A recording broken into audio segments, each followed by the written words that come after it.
ಗೌರವಾನ್ವಿತ ಕಾಂಗ್ರೆಸ್ ಅಧ್ಯಕ್ಷರು ಮಲ್ಲಿಕಾರ್ಜುನ್ ಖರ್ಗೆ ಸಾಹೇಬರು, ರಾಹುಲ್ ಗಾಂಧಿ ಸಾಹೇಬರು,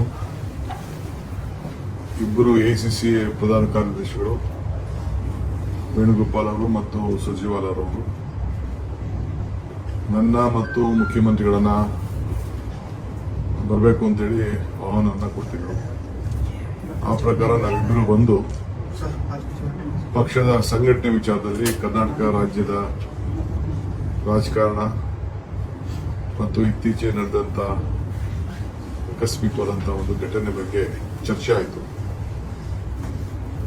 ಬಹಳ ಜನ ಎಂಪಿಗಳು, ಶಾಸಕರು, ಮಂತ್ರಿಗಳು ಮತ್ತು ಅನೇಕ ಸಂಘಟನೆಗಳು ಕಳೆದ 10 ವರ್ಷದಿಂದ ನಡೆದಂತ ಜಾತಿ ಗಣತಿ ವಿಚಾರದಲ್ಲಿ ಏನು ನಾವು 12ನೇ ತಾರೀಕು ಒಂದು ಅಂತಿಮ ತೀರ್ಮಾನ ತೆಗೆದುಕೊಳ್ಬೇಕು ಅಂತ ನಿಗದಿಯಾಗಿತ್ತು. ಅದರ ಬಗ್ಗೆ ಒಂದು ವ್ಯಾಪಕವಾದಂತಹ ಚರ್ಚೆ ಬಂತು. ಈ ಮಧ್ಯೆ ಎಲ್ಲಾ ಮಂತ್ರಿಗಳು ಕೂಡ ತಮ್ಮ ಅಭಿಪ್ರಾಯವನ್ನ ಲಿಖಿತ ಮುಖಾಂತರ ಮುಖ್ಯಮಂತ್ರಿಗಳಿಗೆ ತಿಳಿಸಿದರು. ಅನೇಕ ಸಂಘಟನೆಗಳು, ಮಠಾಧೀಶರು, ಸಂಘ ಸಂಸ್ಥೆಯವರು, ಶಾಸಕರು, ಮಂತ್ರಿಗಳೆಲ್ಲ ಕೂಡ ಪ್ರತ್ಯೇಕವಾಗಿ ನಮ್ಮ ವರಿಷ್ಠತೆ ಕೂಡ ಮಾತಾಡಿದರು. ಸೊ ಈ ಹಿನ್ನೆಲೆಯಲ್ಲಿ ಕಾಂಗ್ರೆಸ್ ಅಧ್ಯಕ್ಷರು ರಾಹುಲ್ ಗಾಂಧಿ ಅವರು ಮತ್ತು ನಮ್ಮ 2 ಪ್ರಧಾನ ಕಾರ್ಯದರ್ಶಿಗಳು ವ್ಯಾಪಕವಾಗಿ ಚರ್ಚೆ ಮಾಡಿ ಏನು 12ನೇ ತಾರೀಕು ನಡೆಯುತ್ತ ಸಂಪುಟದ ಸಭೆ ಮುಂಚಿತವಾಗಿ ಅನೇಕ ಮಂತ್ರಿಗಳನ್ನ ಕರೆದು ಮಾತಾಡಬೇಕು ಅಂತೇಳಿ ಒಂದು ದಿನಾಂಕ ಕೂಡ ನಿಗದಿ ಮಾಡಬೇಕು ಅಂತ ಇತ್ತು. ಆದರೆ ಇವತ್ತು ನಾವಿಬ್ಬರನ್ನೇ ಕರೆಸಿ ಕೆಲವು ಸಂಘಟನೆಗಳಿಂದ, ಕೆಲವು ಸಮಾಜದಿಂದ ಅಪಸ್ವರ ಬಂದಿರೋದ್ರಿಂದ ನ್ಯಾಯಬದ್ಧವಾಗಿ ಎಲ್ಲರಿಗೂ ಕೂಡ ಒಂದು ಅವಕಾಶವನ್ನ ಕಲ್ಪಿಸಿಕೊಡ್ಬೇಕು ಅಂತ ಹೇಳಿ ನಮಗೆ ಮಾರ್ಗದರ್ಶನವನ್ನ ಕೊಟ್ಟಿದ್ದಾರೆ. ಅದಕ್ಕೆ ಮುಖ್ಯಮಂತ್ರಿಗಳಿಗೆ ಮತ್ತೆ ನೀವು ಎಲ್ಲರಿಗೂ ಕೂಡ ನೀವು ಅವಕಾಶ ಕೊಡಬೇಕು, ಮತ್ತೆ ಏನು ಪ್ರತಿ ಮನೆಗೂ ಕೂಡ ಯಾರು ಕೂಡ ಅಪಸ್ವರ ಸಿಗಬಾರದು ಅಂತೇಳಿ ಒಂದು ಮಾರ್ಗದರ್ಶನವನ್ನ ಕೊಟ್ಟಿದ್ದಾರೆ. ನಮ್ಮ ಪಕ್ಷ ಮತ್ತು ಸರ್ಕಾರ ನಾವು ಏನು ಒಂದು ರಿಪೋರ್ಟ್ ಇದೆ, ಆ ರಿಪೋರ್ಟ್ವನ್ನ ನಾವು ಒಟ್ಟಾಗಿ ನಮ್ದು ಯಾರ್ದು ತಕರಾರೇನಿಲ್ಲ. ಈ ಸಾಮಾಜಿಕ ನ್ಯಾಯದ ಬಗ್ಗೆ ನಮ್ಮ ಪಕ್ಷದ ಕಳಕಳಿ ಏನಿದೆ ಅದಕ್ಕೆ ನಾವೆಲ್ಲ ಸಂಪೂರ್ಣವಾಗಿ ನಾವು ಒಪ್ಪಿದ್ದೇವೆ.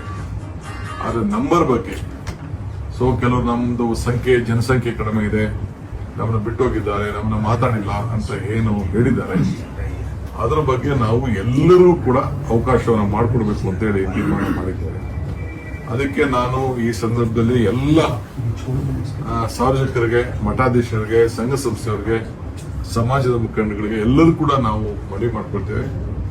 ಇದು ಎಲ್ಲರಿಗೂ ಕೂಡ ನೀವು ನಿಮ್ಮ ಸಮಾಜ ಏನಿದೆ, ನಿಮ್ಮ ಬಂಧುಗಳೇನಿದ್ದಾರೆ ಎಲ್ಲರಿಗೂ ಕೂಡ ಈ ಒಂದು ಏನು ಅಧ್ಯಾಯ ನಾವು ಮಾಡ್ತಾ ಇದ್ದೇವೆ, ಹೊಸದಾಗಿ ನಿಮ್ಗೆಲ್ಲ ಒಂದು ಅವಕಾಶವನ್ನು ಮಾಡಿಕೊಡ್ತಾ ಇದ್ದೇವೆ. ಅದನ್ನೆಲ್ಲ ಕೂಡ ಮತ್ತೆ ನೀವು, ಯಾಕಂದ್ರೆ ನಿಮಗೆ ಸಾರ್ವಜನಿಕವಾಗಿ ಈಗ ನಾವೇನು ಮಾಡಿದ್ದೇವೆ ಅದು ಕೂಡ ನಿಮ್ಮೆಲ್ಲರ ಗಮನಕ್ಕೆ ತರ್ತೇವೆ. ಈಗ ತಾವು ಎಲ್ಲರೂ ಕೂಡ ಮತ್ತೆ ಎಲ್ಲೇ ಇರಲಿ ಅವರ ಹೆಸರನ್ನ ಈ ಜಾತಿ ಗಣತಿ ಮತ್ತು ಸಾಮಾಜಿಕವಾಗಿ ಏನು ನಿಮ್ಮ ಗುರುತಿದೆ ಅದನ್ನ ನೀವು ನ್ಯಾಯಬದ್ಧವಾಗಿ ಕಾನೂನಲ್ಲಿ ಏನು ಮೊದಲಿಂದ ಕೂಡ ಯಾವ ಒಂದು ಸಮಾಜಕ್ಕೆ ನೀವು ಸೇರಿದ್ದೀರಿ ಅದನ್ನ ವ್ಯಕ್ತಪಡಿಸಿಕೊಳ್ಳುವಂತ ಒಂದು ಅವಕಾಶವನ್ನ ಇವತ್ತು ನಾವು ಕಲ್ಪಿಸಿಕೊಡ್ತಾ ಇದ್ದೇವೆ. ಈ ಹಿನ್ನೆಲೆಯಲ್ಲಿ ಮುಖ್ಯಮಂತ್ರಿಗಳು ಕ್ಯಾಬಿನೆಟ್ ಅಲ್ಲಿ ಚರ್ಚೆ ಮಾಡಿ ದಿನಾಂಕವನ್ನ, ಏಕೆಂದ್ರೆ ಇದು ಒಂದು ದೊಡ್ಡ ಬಿಗ್ ಪ್ರೋಸೆಸ್ ಇದು. ನಾವು ಈಗಾಗಲೇ SC ಜನಾಂಗ ಸಂಬಂಧಪಟ್ಟಂತೆ ಈಗಾಗಲೇ ಸುಮಾರು 1-2 ದಿನದಿಂದ ಅದರ ಬಗ್ಗೆ ವಿವರವಾದಂತ ಒಂದು ಜನಗಣತಿ ಅವ್ರಿಗೊಂದು ಅವಕಾಶವನ್ನ ಕಲ್ಪಿಸಿಕೊಟ್ಟಿದ್ದೇವೆ. ಈ ಮಧ್ಯದಲ್ಲಿ ಎಲ್ಲರೂ ಕೂಡ ಮತ್ತೆ ನಾವು ಇನ್ವಾಲ್ವ್ ಮಾಡ್ಕೊಳ್ಬೇಕಾಗ್ತದೆ.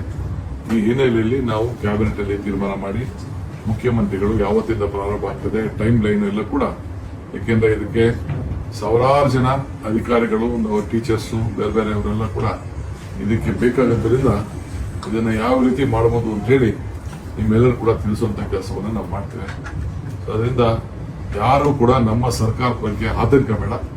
ನಾವು ಎಲ್ಲರನ್ನೂ ಕೂಡ ವಿಶ್ವಾಸಕ್ಕೆ ತೆಗೆದುಕೊಂಡು ಎಲ್ಲರೂ ಕೂಡ ನ್ಯಾಯವನ್ನು ಒದಗಿಸಿಕೊಡ್ಬೇಕು ಅನ್ನೋದು ನಮ್ಮ ಕಾಂಗ್ರೆಸ್ ಸರ್ಕಾರದ ಒಂದು ಸಂಕಲ್ಪ. ಇದಕ್ಕೆ ತಮ್ಮೆಲ್ಲರೂ ಕೂಡ ಈ ಅವಕಾಶವನ್ನು ಮಾಡಿಕೊಡ್ತೇವೆ. ಎಲ್ಲರೂ ಕೂಡ ನಾನು ಈ ಅವಕಾಶವನ್ನು ಬಳಸ್ಕೊಳ್ಬೇಕು ಅಂತೇಳಿ ನಾನು ನಮ್ರತೆಯಿಂದ ಎಲ್ಲರೂ ಕೂಡ ನಾನು ಮನವಿಯನ್ನ ಮಾಡ್ತಾ ಇದ್ದೇನೆ.